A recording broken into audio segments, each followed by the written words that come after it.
Good morning friends, concept nursing classes में आपका स्वागत है। आज हम एसिड बेस बैलेंस के बारे में बात करते हैं। यह एक इम्पोर्टेंट टॉपिक है और बहुत बार एम्स के एग्जामों में क्वेश्चंस इसके आते रहते हैं।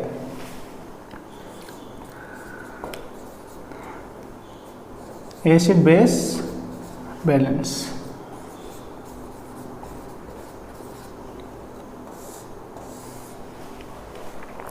तो देखिए फ्रेंड्स, एसिड बेस बैलेंस, इसका बैलेंस ज़रूरी है। बॉडी के अंदर एसिड का और बेस का दोनों का ही बैलेंस ज़रूरी है। तो देखिए, पहले हम इसकी बेसिक के बारे में देखते हैं कि एसिड क्या होता है। तो एसिड क्या होता है? एसिड का मतलब है जिसका पीएच जो है, जिसका पीएच है वो क्या होता है, 7 से कम हो, लेस देन 7। जिसका pH लेस देन 7 हो उसे हम एसिड कहते हैं। या फिर जो H प्लस आयन डोनेट करता हो, या तो वो H प्लस आयन डोनेट करता हो या उसका pH 7 से कम हो, उसे हम एसिड कहते हैं। तो बेस किसे कहते हैं? बेस होता है जिसका pH 7 से ज़्यादा हो। क्या हो? pH मोर देन 7, और या फिर H प्लस आयन को रिसीव करता हो, उसे हम कहते हैं बेस। ठीक है। अब इसमें ये pH क्या होता है? pH क्या होता है? pH जो होता है ये होता है पावर ऑफ हाइड्रोजन आयन।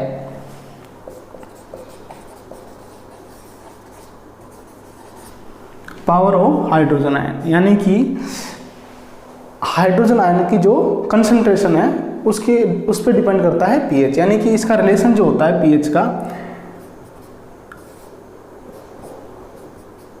यानी कि इनवर्सली प्रोपोर्शनल होता है H प्लस आयन के। इसका मतलब क्या है कि जितने ज़्यादा H प्लस आयन होंगे बॉडी के अंदर, उतना ही pH क्या होगा, कम होगा। यानी कि कम होगा मतलब एसिडिक होगा, यानी कि H प्लस आयन जितने ज़्यादा होंगे pH क्या होगा, उतना ही कम होगा। कम का मतलब है कि कैसा होगा, वो एसिडिक नेचर होगा। अब देखिए, ये pH को मेजर करने के लिए एक स्केल होता है जिसको हम बोलते हैं pH स्केल। तो pH स्केल को मैं दिखा देता हूँ एक बार। pH स्केल जो होता है ये एक नंबरिंग्स होती हैं इसमें। यहाँ पे 0 होता है, यहाँ पे होता है 7 और ये होता है 14। तो देखिए, जो 7 है यहाँ पे क्या होता है, न्यूट्रल होता है। न्यूट्रल होता है यानी कि यहाँ पे जितने हाइड्रोजन आयन होते हैं, जितने फ्री हाइड्रोजन आयन होते हैं, उतने ही क्वांटिटी में हाइड्रोक्सी आयन होते हैं। ठीक है। तो जब H प्लस OH दोनों मिलेंगे तो क्या बन जाता है, H2O, यानी कि जल बन जाता है। तो वो इसलिए यहाँ पे क्या होता है, न्यूट्रल होता है। यहाँ पे क्या होता है, न्यूट्रल। इस 7 से इधर की साइड, 7 से यानी कि 6, 5, 4, 3, 2, इधर की साइड कैसा नेचर होता है, इधर होगा एसिडिक नेचर, यानी कि 7 से कम। अपन ने बोला था एसिड किसे कहते हैं, जो इसका pH 7 से कम हो। ठीक है। तो 7 से कम वाला होता है उसे एसिडिक कहते हैं, यानी एसिड कहते हैं। और जो 7 से ज़्यादा होता है, यानी कि 7 से ज़्यादा वाला, उधर वाला क्या कहलाएगा, बेस या फिर एल्केलाइन। उसको क्या कहते हैं अपन, एल्केलाइन। एल्केलाइन या फिर इसको कहेंगे बेस। ठीक है। अब देखिए, अभी अपन ने इस pH स्केल के बारे में बात कर लिया। ठीक है। अब देखिए, यहाँ पे देखिए कि ब्लड के अंदर भी एसिड और बेस का बैलेंस जरूरी होता है, यानी उसके अंदर होम्योस्टेसिस जरूरी होता है। तो ब्लड बफर सिस्टम होता है, वो एसिड और बेस को बैलेंस करके रखता है। तो क्वेश्चन इसी से रिलेटेड आते हैं। अभी अपन ने बात करते हैं जैसे ब्लड के बारे में बात करते हैं। तो ब्लड का pH कितना होता है, ये क्वेश्चन आया हुआ है कि ब्लड pH कितना होता है। तो कितना होता है, 7.35 to 7.45। ठीक है। इसमें ये 7 से ज़्यादा है, तो यानी कि कैसा नेचर होता है ब्लड के pH, यानी ब्लड का pH किस नेचर का होता है। तो किस नेचर का है, ये 7 से थोड़ा ज़्यादा है ना, यानी कि एल्केलाइन नेचर का है। एल्केलाइन नेचर का। ये भी क्वेश्चन आया हुआ है कि ब्लड का पीएच का नेचर कैसा होता है, एल्केलाइन होता है, पीएच होता कितना है। तो हमें ये जो होता है एसिड बेस का बैलेंस मतलब ज़रूरी होता है ब्लड के अंदर। और जब ब्लड में अपन चेक कैसे करते हैं, इसके लिए एबीजी किया जाता है। क्या किया जाता है, एबीजी। एबीजी का मतलब होता है आर्टेरियल ब्लड गैस एनालिसिस, यानी कि आर्टरी से ब्लड लिया जाता है और उसमें गैसेज का कंपोजिशन देखा जाता है। ठीक है, इसी को बोलते हैं आर्टेरियल ब्लड गैस एनालिसिस कहते हैं। इसका भी क्वेश्चन आया हुआ है, क्वेश्चन आया हुआ था कि आर्टरी से आर्टेरियल ब्लड गैस एनालिसिस यानी एबीजी के तुरंत बाद पंचर साइट पे क्या करना चाहिए, मतलब उसको बैंडेज करना चाहिए, उसको बीटाडीन से क्लीन करना चाहिए, या फिर उसको जेंटली प्रेस करके रखना चाहिए। तो ये दिल्ली एम्स में रिसेंटली एग्जाम में पूछा गया था। तो उसको क्या करना है, आफ्टर एबीजी पंचर साइट को अपने को जेंटली मतलब उसको पुश यानी कि प्रेस करके रखना है होता है। ठीक है, इसमें एबीजी करने से पहले एक टेस्ट भी लिया जाता है। उस टेस्ट का क्या नाम है, एलन्स टेस्ट। यानी कि एबीजी से पहले एक टेस्ट करना पड़ता है, उसको बोलते हैं एलन्स टेस्ट। और ये एलन टेस्ट किस लिए किया जाता है, क्वेश्चन आया था, ये भी क्वेश्चन आया हुआ है कि एलन्स टेस्ट किस लिए किया जाता है, to check the patency of ulnar artery. अपन एबीजी जो लेते हैं, ये आर्टरी से ब्लड लेते हैं, ये दो आर्टरियाँ इसमें मोस्टली अपन यूज करते हैं। तो एक तो होती है रेडियल आर्टरी, दूसरी होती है फीमोरल आर्टरी। ठीक है, तो रेडियल आर्टरी से लेते हैं या फिर फीमोरल आर्टरी से अपन ब्लड लेते हैं और उसके अंदर गैसेज का कंपोजिशन देखते हैं। वो ब्लड लेके अपन एक मशीन होती है उसके अंदर उसको डालते हैं, तो उसमें क्या होता है, एक स्ट्रिप निकल के आती है। उस स्ट्रिप में क्या होता है, पीएच दे देगा, उसमें कितना पीएच है, उसके अंदर जो और ब्लड के कंपोजिशन है, जैसे बाइकार्बोनेट कितना है, PCO2 का लेवल कितना है, ऑक्सीजन का लेवल उसमें कितना है, ये सब कंपोजिशन उसमें लिखे हुए होते हैं। उसके आधार पर अपने को क्या करना होता है, डिटरमाइन करना होता है कि उसमें एसिड है, एसिडोसिस है या एल्कलोसिस है। क्वेश्चन भी इसी तरीके से पूछे जाते हैं कि वो पीएच स्ट्रिप के जो दे देते हैं और उससे पूछता है। तो एलन्स टेस्ट करते हैं to check the patency of ulnar artery, या फिर पाल्मर आर्च। यानी कि किसकी पेटेंसी चेक की जाती है, इसके द्वारा, एलन टेस्ट के द्वारा अल्नर आर्टरी की, क्योंकि रेडियल से अपन ब्लड लेंगे। अब मानो ये अल्नर आर्टरी की पेटेंसी ठीक नहीं है, यानी इससे ब्लड फ्लो सही नहीं हो रहा, और अपन ने रेडियल को और पंचर कर दिया, तो क्या हुआ, इधर से तो ब्लड जा ही नहीं रहा इस हाथ में आगे, और इधर से और पंचर कर दिया, तो यहाँ से क्या हुआ, ब्लड सप्लाई नहीं हो पाएगी। इसलिए हम ये टेस्ट करते हैं कि अल्नर आर्टरी की पेटेंसी ठीक है या नहीं, या फिर पाल्मर आर्च बोलते हैं। जो ये आर्टरी, दोनों आर्टरी होती हैं, ये मिलती हैं, तो उसको अपन बोलते हैं आर्च, तो इसको बोलते हैं पाल्मर आर्च। तो ये क्वेश्चन आया हुआ है। अब देखिए यहाँ पे मैं आपको बताता हूँ कि ब्लड के अंदर हम इसको कैसे डिटरमाइन करेंगे। तो अब देखिए ब्लड के अंदर क्या होता है, ब्लड के अंदर अपन इसका बैलेंस देखते हैं, एसिड बेस बैलेंस का। तो ब्लड में क्या होता है, इसका नॉर्मल वैल्यूज देखने, पहले नॉर्मल्स वैल्यूज जो कंपोजिशंस होते हैं उनकी नॉर्मल वैल्यू अपने को याद होनी चाहिए उससे। इसके लिए जैसे कि इसका पीएच कितना होता है, तो पीएच कितना होता है 7.35 टू 7.45। अब यानी कि 7.45 से ऊपर जाएगा तो पीएच कैसा माना जाएगा, एल्केलाइन माना जाएगा। इससे ऊपर जाएगा तो एल्केलाइन माना जाएगा, इससे नीचे जाएगा तो एसिडिक माना जाएगा। ठीक है, ब्लड के अंदर HCO3 ये क्या होता है, बाइकार्बोनेट आयन होता है। इसका नॉर्मल रेंज जो होता है वो कितना होता है, 22 से 27 मिली इक्विवेलेंट पर लीटर। ठीक है, पीएच की कोई यूनिट नहीं होती है। और PCO2 partial pressure of carbon dioxide, तो PCO2 कितना होता है नॉर्मल ब्लड के अंदर तो ये होता है 35 to 45 mm of Hg। Pressure को अपन mm ऑफ Hg में नापते हैं या किलो पास्कल में नापते हैं। तो यहाँ पे ये जो PCO2 का लेवल होता है वो कितना होता है 35 से 45 mm ऑफ Hg। इसके साथ ही यानी कि पार्शियल प्रेशर ऑफ ऑक्सीजन का कितना होता है, तो ये 80 to 100 mm ऑफ Hg होता है। ठीक है, अब यहाँ पे ये चीज़ें हमें याद होनी चाहिए कोई क्वेश्चन सोल्व करने से पहले। इसके अलावा 3 रिलेशन हमें याद होने चाहिए, यानी कि एक तो ये हो गया pH जो होता है वो इन्वर्सली प्रोपोर्शनल होता है किसके, H+ आयन के। इसके साथ साथ ही pH जो होता है वो क्या होता है, इन्वर्सली प्रोपोर्शनल होता है PCO2 के।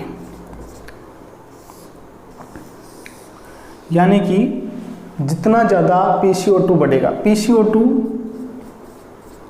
ज़्यादा होगा तो pH क्या होगा, कम होगा। ठीक है, या फिर PCO2 कम होगा तो pH क्या होगा, ज़्यादा होगा। ठीक है, यानी कि PCO2 की वजह से pH में चेंजेज आ रहे हैं, तो ये रिलेशन इसका होता है। ठीक है, एक दूसरा होता है pH जो होता है ये HCO3 के प्रोपोर्शनल होता है, यानी कि समानुपाती होता है। ठीक है, यानी कि जितना HCO3 बढ़ेगा, HCO3 जितना ज़्यादा होगा, बाइकार्बोनेट आयन जितना ज़्यादा होगा तो pH भी ज़्यादा होगा। यानी कि ज़्यादा का मतलब एल्केलाइन होगा। और यदि HCO3 का लेवल कम होगा तो pH भी क्या होगा, कम होगा, इस रिलेशंस के अकॉर्डिंग। तो हमें ये एक तो ये वाला, एक ये और ये 3 ये रिलेशन हमें याद होने चाहिए। इसके साथ साथ इसकी नॉर्मल वैल्यूज़ याद होनी चाहिए, उसके बाद हम अपने कोई भी क्वेश्चन को सॉल्व कर सकते हैं। तो आगे देखिए HCO3 यानी बाइकार्बोनेट का लेवल, यहाँ पे ये बाइकार्बोनेट की वजह से pH में चेंजेस आ रहे हैं। तो ये जो बाइकार्बोनेट है ये किसको डिनोट करता है, मेटाबॉलिक कंडीशन को। ये किसको डिनोट करेगा, मेटाबॉलिक कंडीशन को डिनोट करेगा। ठीक है, यानी कि HCO3 की वजह से pH में चेंजेज आ रहे हैं, तो ये कौन सी कंडीशन रहेगी, मेटाबॉलिक कंडीशन कहेंगे इसको। या फिर अपन बात करें कि इस PCO2 की वजह से चेंजेज आ रहे हैं तो ये कौन सी कंडीशन कहलाएगी, इसकी वजह से कोई चेंजेज आ रहे हैं तो ये कौन सी कंडीशन कहलाएगी, रेस्पिरेटरी कंडीशन। ठीक है, रेस्पिरेटरी। क्वेश्चन ऐसे ही पूछा जाता है कि इसमें मेटाबॉलिक एसिडोसिस है या एल्कलोसिस है, रेस्पिरेटरी एसिडोसिस है, रेस्पिरेटरी एल्कलोसिस है। तो पहले एसिडोसिस का तो अपन देखेंगे pH के ऊपर, यानी कि pH इससे कम है, 7.35 से कम है तो एसिडिक है, यानी एसिडोसिस है। इससे ज़्यादा है तो एल्कलोसिस है, ब्लड की बात कर रहे हैं। इसी तरह से यदि HCO3 की वजह से उसमें चेंज आ रहा है तो मेटाबॉलिक कंडीशन है, PCO2 की वजह से उसमें चेंज आ रहा है तो कौन सी कंडीशन है, रेस्पिरेटरी कंडीशन है। ठीक है, अभी देखिए अपन बात करते हैं कोई क्वेश्चन के बारे में। जैसे कोई क्वेश्चन है, अब सोल्व कैसे करना है, क्वेश्चन किस तरीके से आता है। जैसे कि उसमें दे दिया कि एक ABG किया गया है किसी पेशेंट का, तो उसके अंदर जो रिपोर्ट आई है उसमें उसका pH है 7.31, उसका PCO2 लेवल है, PCO2 लेवल कितना है उसका 40 और HCO3 उसका है 20। ठीक है, तो ये उसकी रिपोर्ट आई है मानो। अब क्वेश्चन इसी तरीके से आता है कि ये कोई क्वेश्चन है तो उसको सॉल्व किस तरीके से करेंगे। तो कैसे इसको सॉल्व करेंगे, सबसे पहले अपन देखते हैं, इसको सॉल्व करने से पहले सबसे पहले हमें pH देखनी होती है, फिर क्या देखेंगे अपन, HCO3 या फिर PCO2 देखेंगे। तो PCO2 देख लेंगे, फिर देखेंगे HCO3, फिर इसका रिजल्ट। ठीक है, अब देखिए यहाँ पे क्या हो रहा है, pH क्या हो रहा है, pH कितना होता है नॉर्मल 7.35 to 7.45, यानी ये 35 से कम है। जब 35 से कम रहता है उसे अपन बोलते हैं एसिडोसिस। क्या बोलते हैं, एसिडोसिस। यानी कि pH यहाँ पे क्या है, कम है, और कम को क्या बोलते हैं, एसिडोसिस। तो रिजल्ट में मतलब रिजल्ट के अंदर क्या है, एसिडोसिस है। अब कुछ ऑप्शन में आते हैं, दो तो एल्कलोसिस वाले आएंगे, दो एसिडोसिस वाले आएंगे। तो एसिडोसिस वाले तो रहेंगे ऑप्शन में, एल्कलोसिस वाले को अपना हटा देंगे क्योंकि एल्कलोसिस तो होगा ही नहीं, क्योंकि इसका पीएच क्या है, कम है। एसिडिक है तो ये तो एक क्लियर हुआ। अब मेटाबॉलिक है या फिर रेस्पिरेटरी है, इसके लिए ये दोनों डिसाइड करेंगे। अब PCO2 इसमें क्या है, नॉर्मल है। क्या है, नॉर्मल, क्योंकि PCO2 कितना होता है 35 से 45 की रेंज में आना चाहिए। तो इसमें क्या है 40 है, यानी कि बीच की रेंज है। SCO3 क्या है 20 है। वैसे इसकी नॉर्मल रेंज क्या होती है SCO3 की 22 से 27 मिली इक्विवेलेंट, यानी कि ये कम है। क्या है, ये कम। अब एक बात ध्यान रखना, SCO3 कम होगा तो pH ज़्यादा हुआ या कम होगा, ये यहाँ से देखिए। अब HCO3 कम होगा तो pH भी क्या होगा, कम होगा। और HCO3 किसको डिनोट करता है, मेटाबॉलिक कंडीशन को। और यदि PCO2 की वजह से कोई चेंजमेंट आ रहा है pH पे, तो वो कौन सी कंडीशन को डिनोट करेगा, रेस्पिरेटरी कंडीशन को। तो देखिए ये एसिडोसिस है, किसकी वजह से हो रहा है, SCO3 की वजह से, यानी कि मेटाबॉलिक एसिडोसिस। तो इसका आंसर क्या आ जाएगा अपना, मेटाबॉलिक एसिडोसिस। ठीक है, इसका आंसर क्या होगा, मेटाबॉलिक एसिडोसिस। क्लियर। अभी इसी तरह से जैसे कोई दूसरा क्वेश्चन है, जैसे नेक्स्ट क्वेश्चन जैसे ये pH किसी का 7.48 है और PCO2 क्या है 48 mmHg है, SCO3 क्या है 30 मिली इक्विवेलेंट पर लीटर। अब जैसे ये क्वेश्चन आ गया तो इसको कैसे सोल्व करेंगे, कैसे सोल्व करेंगे, हमें इन क्वेश्चन को सोल्व करने के लिए केवल 3 ये चीज़ याद होनी चाहिए, इसके अलावा ये नॉर्मल वैल्यू याद होनी चाहिए। इससे हम क्वेश्चन को इजी कर सकते हैं। अब देखिए इसका pH क्या है, इसका pH है ज़्यादा है। ज़्यादा का मतलब है एल्कलोसिस है, यानी कि ये एल्कलोसिस कंडीशन है। pH यानी कि 7.45 से ज़्यादा है, उसको अपन बोलते हैं एल्कलोसिस। तो यहाँ पे pH क्या है, ज़्यादा है। अब देखते हैं ये कौन सी कंडीशन हो गई, रिजल्ट के अंदर अपन देखेंगे तो ये एल्कलोसिस हो गई, एल्कलोसिस हो गई। ठीक है, इसके बाद ये मेटाबॉलिक है या रेस्पिरेटरी है, वो किस पे डिपेंड करेगा, इन दोनों पे डिपेंड करेगा। तो अपन देखेंगे इसमें PCO2 का लेवल कैसा है, PCO2 का नॉर्मल लेवल कितना होता है 35 से 45, यहाँ पे है 38, यानी कि उसके बीच की रेंज में, यानी कि नॉर्मल है। PCO2 क्या है, नॉर्मल रेंज में।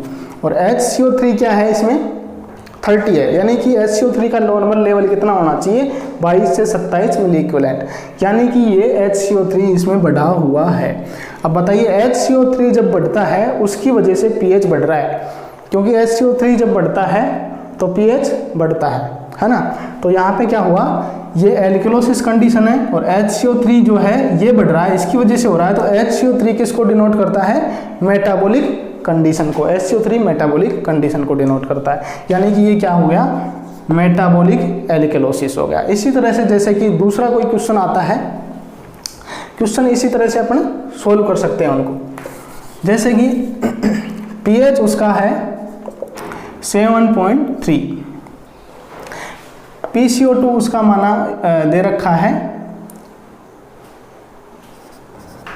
48 और SCO3 उसका कितना दे रखा है 25 मिली इक्विवेलेंट पर लीटर। अब देखिए ये क्वेश्चन को कैसे सॉल्व करेंगे, इसमें pH उसका 7.30, यानी कि pH क्या है, pH क्या है, कम है। pH कम है मतलब एसिडोसिस है। हम pH देखते ही हमें रिजल्ट में चले जाएंगे कि एसिडोसिस है या एल्कलोसिस है, तो pH से ही ये चीज़ पता चल जाएगा। तो इसका pH कम है तो ये क्या है, एसिडोसिस है।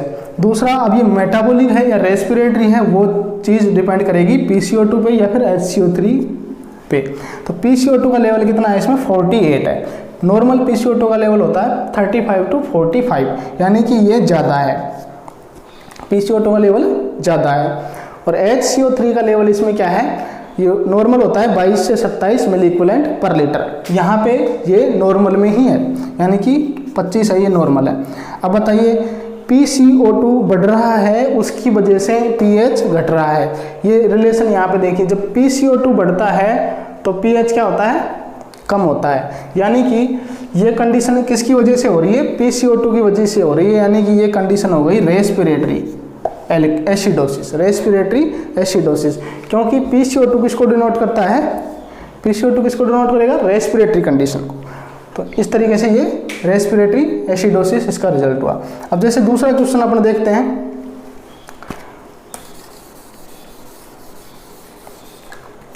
मानो pH उसका है 7.49, PCO2 उसका है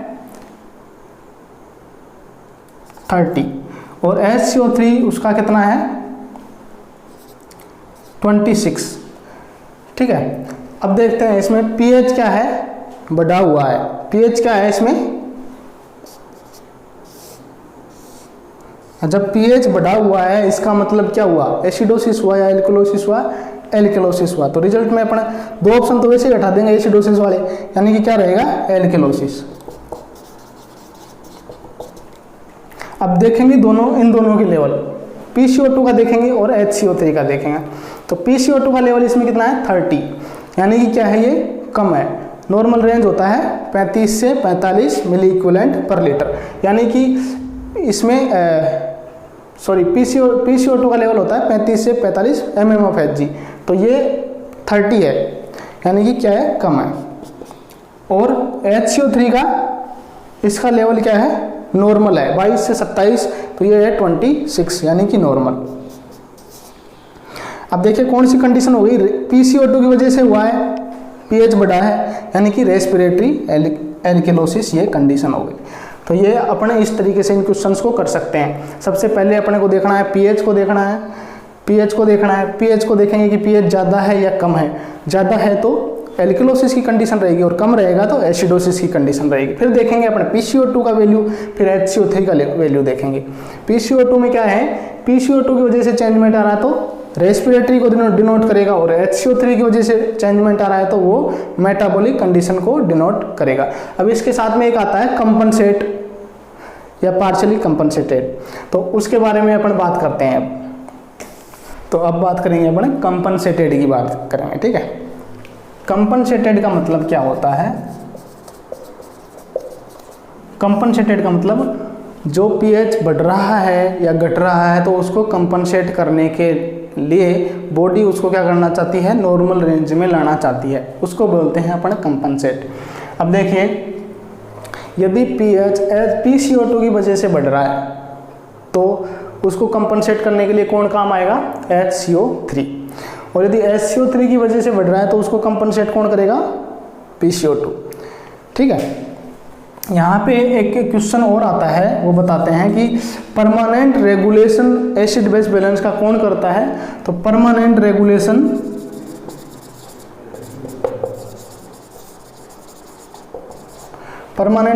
कौन करता है, किडनी एसिड बेस बैलेंस का परमानेंट रेगुलेशन करता है। कैसे करता है, क्योंकि ये HCO3 जो आयन है, बाइकार्बोनेट आयन है, उसको एक्सक्रीट करवा देती है।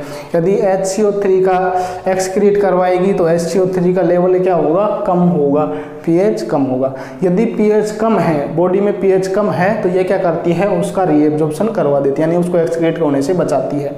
तो HCO3 का लेवल बढ़ाएगी तो pH भी बढ़ेगा, यानी कि इस तरीके से ये इसको मैनेज करके रखती है किडनी। तो ये क्या क्वेश्चन आया था कि परमानेंट रेगुलेशन कौन करता है, किडनी। एक क्वेश्चन आया था इमीडिएट रेगुलेशन कौन करता है, एसिड बेस बैलेंस का इमीडिएटली एक्शन के मतलब रेगुलेशन के लिए कौन हेल्प करता है, इमीडिएट रेगुलेशन कौन करता है। तो इमीडिएट रेगुलेशन करता है लंग्स। ठीक है, ये दोनों ही क्वेश्चन आए हुए हैं। परमानेंट रेगुलेशन किडनी करती है और इमीडिएट एक्शन कौन करता है, इस पे लंग्स करता है। कैसे करता है ये करता है H2CO3 जो है उसको क्या करता है, ये इसको H2O प्लस CO2 में तोड़ने के बाद CO2 को क्या करता है, बाहर निकाल देता है। तो इससे क्या होता है, H2O का लेवल बढ़ता है, H2O लेवल बढ़ता है, H2O क्या होता है, न्यूट्रल होता है। इसलिए ये क्या करता है, इसका इमीडिएट रेगुलेशन करता है, लंग्स करता है, क्वेश्चन यही आया हुआ है, और परमानेंट रेगुलेशन किडनी करती है।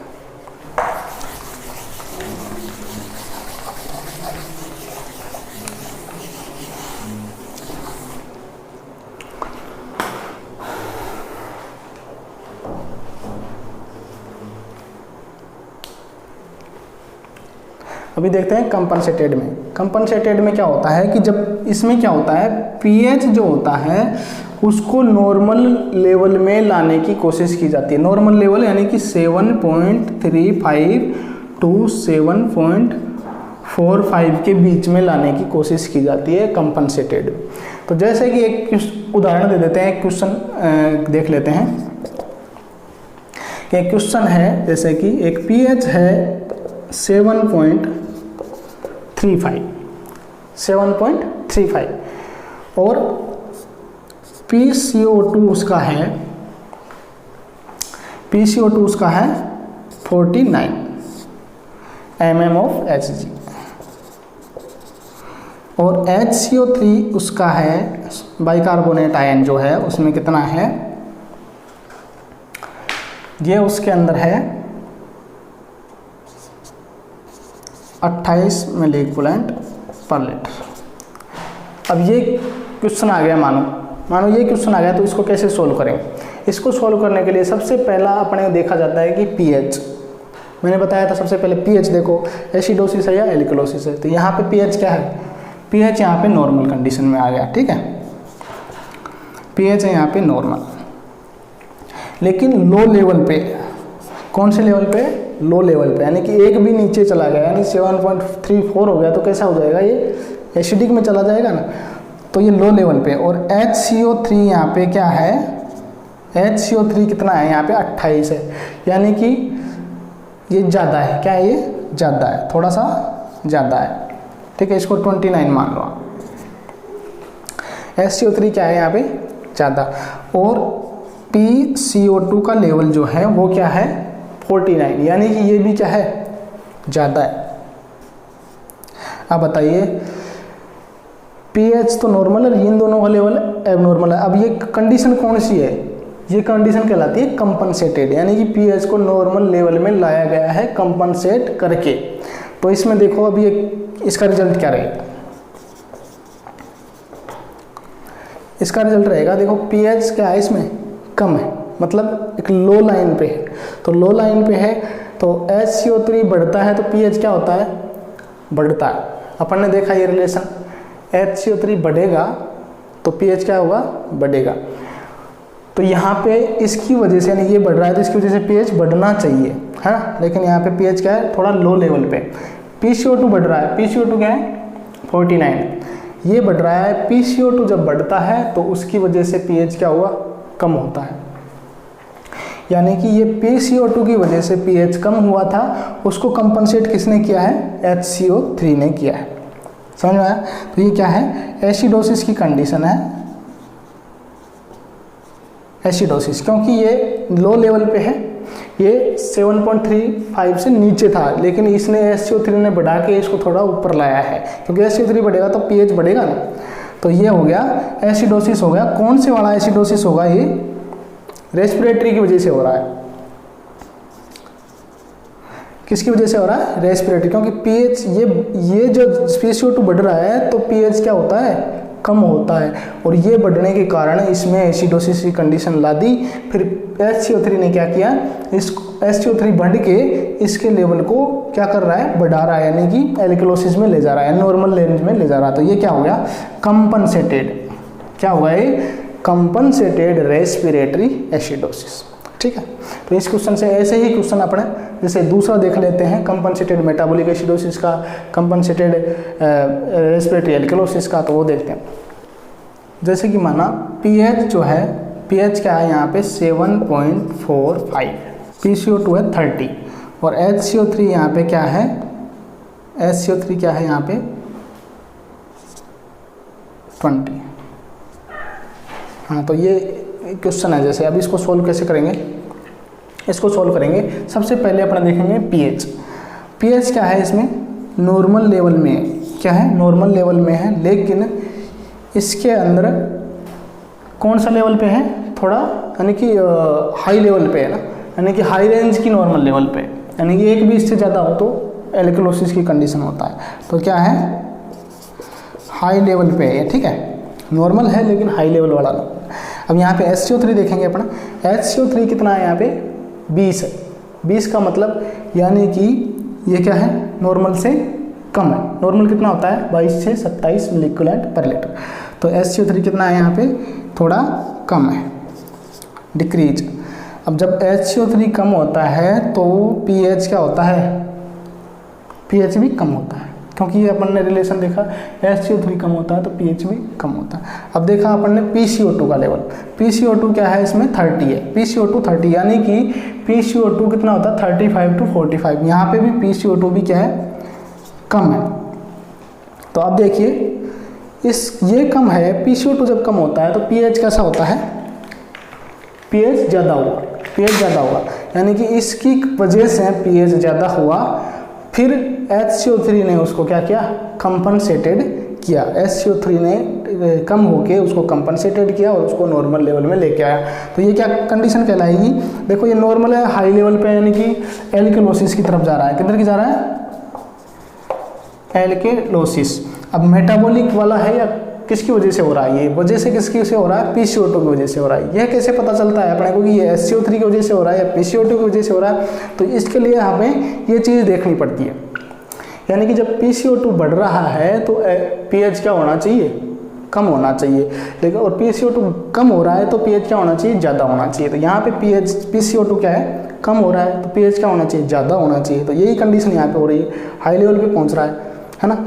जबकि HCO3 घटता है तो pH क्या होना चाहिए, कम होना चाहिए, लेकिन ये इसको कंपनसेट करने के लिए कम किया है ना। तो यहाँ पे कंडीशन किसकी मैच हो रही है, यानी कि PCO2 की इससे मैच हो रही है ना। तो इस वजह से कौन सी कंडीशन हो गई, ये रेस्पिरेटरी। तो कंपनसेटेड रेस्पिरेटरी एल्केलोसिस हो गया है, कंपनसेटेड रेस्पिरेटरी एल्केलोसिस। क्योंकि हाई लेवल पे एल्केलोसिस अपने इसलिए दिया कि हाई लेवल पे यानी कि 7.45 है, इससे 4.6 हो जाता तो किसकी तरफ जा रहा है, ये एल्केलोसिस की तरफ जा रहा है। और इसको ले जाने वाला कौन है, इसका कारण क्या है, PCO2, क्योंकि ये कम हो रहा है ना, यहाँ पे ये कम हो रहा है, इसकी वजह से pH बढ़ रहा है। लेकिन ये क्या है, HCO3 भी कम होके उसको मैनेज करने की कोशिश कर रहा है। तो इससे क्या हुआ है, कंपनसेटेड रेस्पिरेटरी एल्केलोसिस, जिसकी वजह से होता है उसको यहाँ डिनोट करते हैं। नेक्स्ट अपन जैसे देखते हैं, जैसे कि pH 7.35 है और HCO3 उसका क्या है, 20 है, ठीक है, और PCO2 क्या है, 30। जैसे मानो अभी देखते हैं ये क्वेश्चन अपन सोल्व करते हैं नेक्स्ट, कि pH उसका 7.35 है, PCO2 है 30 और HCO3 उसका 20। क्वेश्चन जो मोस्टली इसमें पूछे जाते हैं वो इस तरीके से क्वेश्चन पूछे जाते हैं, ऐसे अपने को दे देगा और पूछेगा इसके अंदर क्या है, रेस्पिरेटरी एल्केलोसिस है, मेटाबॉलिक एसिडोसिस है, कंपनसेटेड मेटाबॉलिक एसिडोसिस है, कंपनसेटेड रेस्पिरेटरी एल्केलोसिस है, ये सब कंडीशन इसमें पूछा जाता है। आप देखिए यहाँ पे pH जो है, pH क्या है, 7.35, यानी कि नॉर्मल है, लेकिन कौन सा है, लो लेवल पे, ठीक है, लो लेवल पे, नॉर्मल है लेकिन लो लेवल पे। अब देखिए PCO2 क्या है यहाँ पे, 30, PCO क्या है, PCO2 30 का मतलब ये भी कम है, ये भी कम है।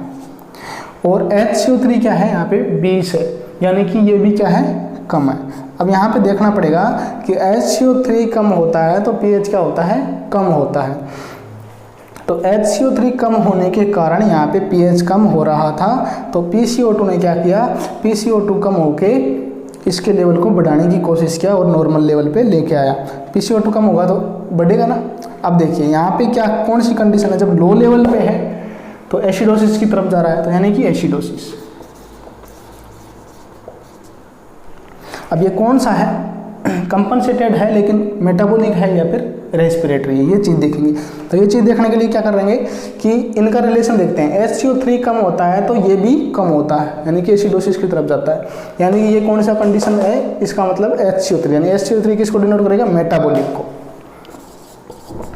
ठीक है, ये क्या है, मेटाबॉलिक एसिडोसिस है, कंपनसेटेड। इस क्वेश्चन में कंपनसेट कौन कर रहा है, कौन इसके लेवल को नॉर्मल लेवल में लेके आने की कोशिश कर रहा है, PCO2 कर रहा है। कौन कर रहा है, PCO2।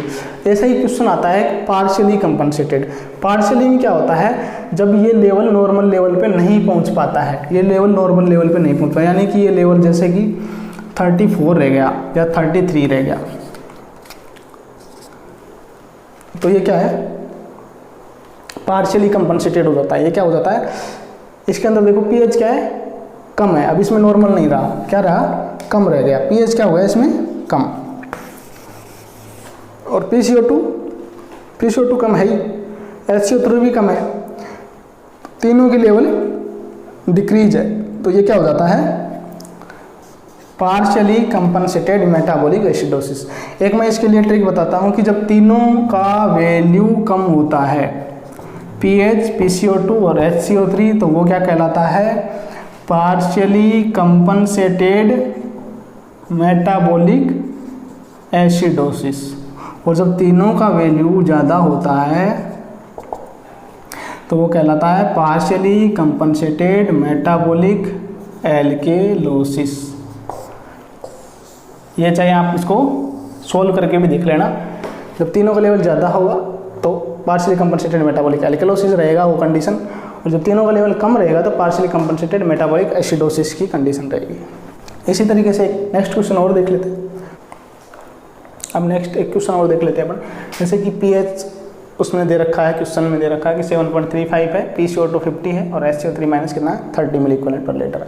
अब इस क्वेश्चन को कैसे सोल्व करेंगे, सबसे पहले अपन देखेंगे pH क्या है, नॉर्मल लेवल में है और इन दोनों की लेवल वैल्यू एबनॉर्मल है, यानी कंपनसेटेड ही कंडीशन है। तो ये नॉर्मल है, मतलब कौन सी रेंज पे है, लो लेवल पे है। नॉर्मल तो है लेकिन कौन सी लेवल पे है, लो लेवल पे है। PCO2 देखिए, PCO2 क्या है, 50, मतलब हाई है, PCO2 क्या है, हाई है। HCO3 देखिए 30, ये भी क्या है, हाई है। अब ये कंडीशन कौन सी कहलाएगी, देखिए pH कम है, और कम किसकी वजह से हो रहा है, या तो HCO3 आयन कम हो तब भी pH कम होगा, क्योंकि हमारे रिलेशन है ना, ये याद रखने जरूरी है। HCO3 कम होगा तो pH कम होगा, या फिर pH कम किसके कारण होगा, PCO2 का लेवल ज़्यादा हो। तो यहाँ पे देखिए क्या है, इसका तो लेवल कम नहीं है, इसका लेवल ज़्यादा है, यानी कि किसकी कंडीशन से हो रहा है, PCO2 की कंडीशन से हो रहा है।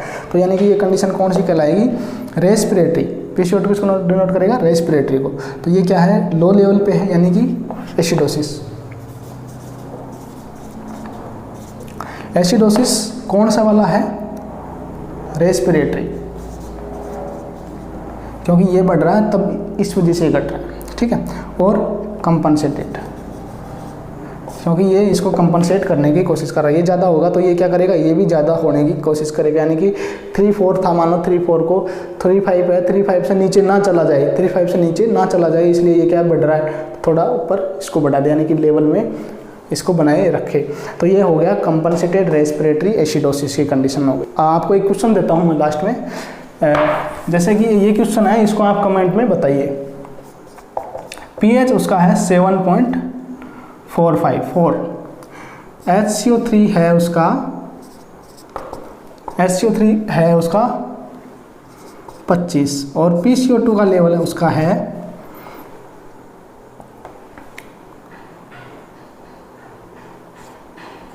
40।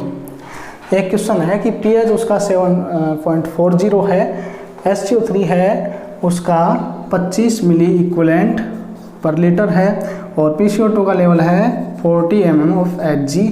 तो इसका रिजल्ट क्या होगा, आप इसे कमेंट में बताइए। वीडियो अच्छा लगे तो लाइक, शेयर एंड सब्सक्राइब जरूर कीजिए। Thank you for watching this video.